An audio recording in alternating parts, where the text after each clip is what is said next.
Talk about South Carolina quarterback LaNorris Sellers. Talk about keys for success for Sellers against Missouri's defense. We're going to got some film here in 2 minutes, and that hopefully does a good job demonstrating the type of plays that I think he's going to have to make in order to have success against Missouri. So let's talk about Missouri's defense real quick and talk about the keys for Sellers, and we'll dive into the film. And I don't know the status of Brady Cook for Missouri right now. We're recording this early in the week, but without Cook, they really don't have much of an offense, and they have to rely purely on defense. Their defense has been playing very well against teams that they are on the same playing field or better than, but against teams that maybe have better talent, they haven't been as good, right? But with that said, they're still a pretty good defense in the league, especially their pass defense. Their top 2 pass defense in the SEC. Their rush defense is where I think there can potentially be success for Sellers in South Carolina. The rush defense is a bottom 6 defense in the SEC. So overall, good defense, but against the better teams, against A&M, they give up 41 points.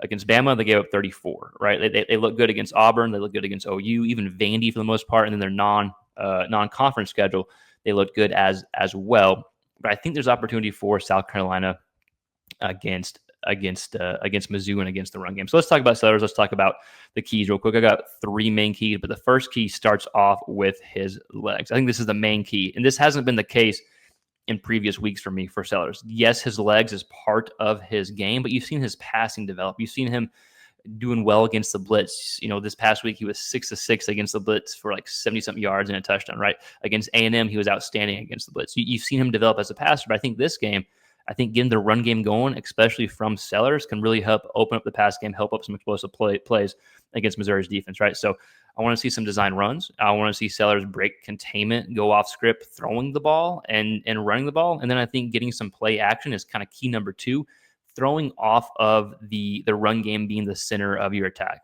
this week, right? And the run game's always been the center, right, of South Carolina's attack. But I'm talking strictly from Sellers. So number 2, I think some explosive deep shots. I would like to see, a few deep shots thrown after you establish the run game from Sellers, and then throwing on the run from some little play action, some little bootlegs.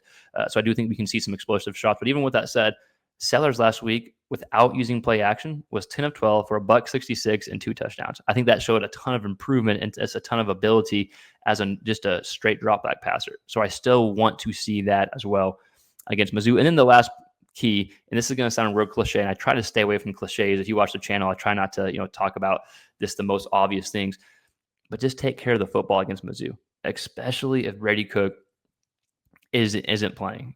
Mizzou's not very good, right? They let your defense be the defense that causes the quarterback to turn over for Mizzou, as opposed to you giving the ball away. Against OU had like 4 fumbles against Mizzou, and Mizzou was able to win only by a touchdown because their offense is so bad. OU literally had 4 fumbles that I think Mizzou was able to recover.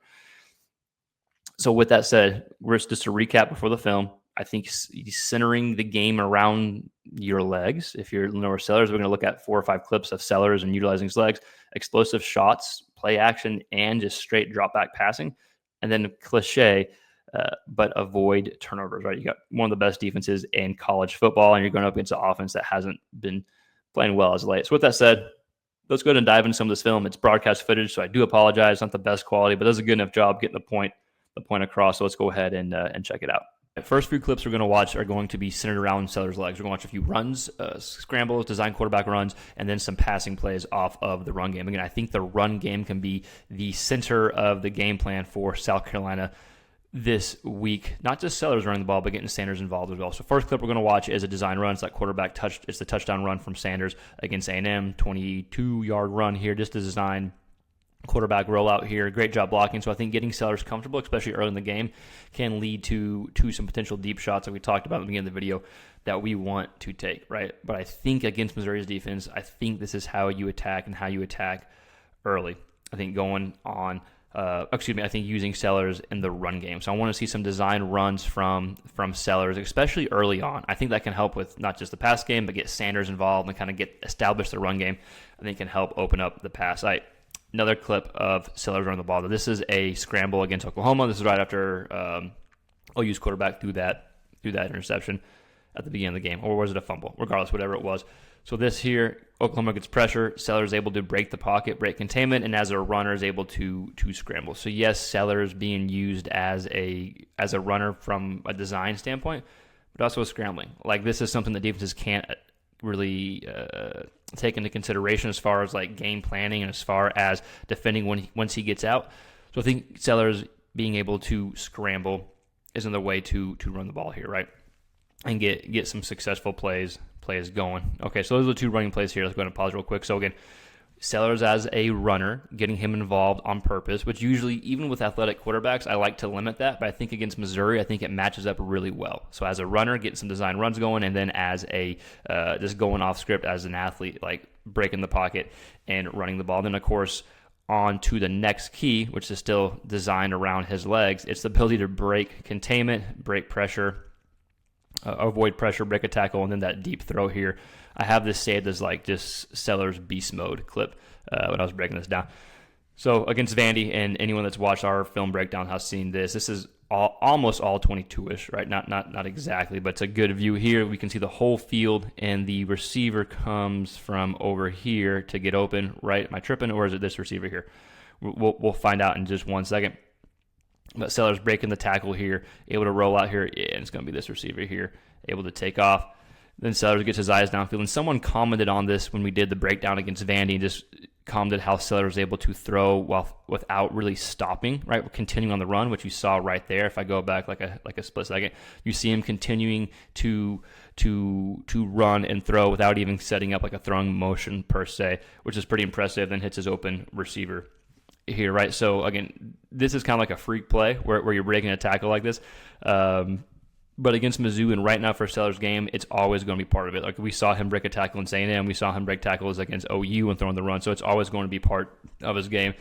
And then we see play action, getting a rollout here. So this is a great job by the tight end Simon, right? Simon to score on a touchdown. But I think against Mizzou, again, we're centering everything around the run here. Get him outside the pocket, get a few dump-offs going to the tight end to Simon, or maybe you hit something deeper.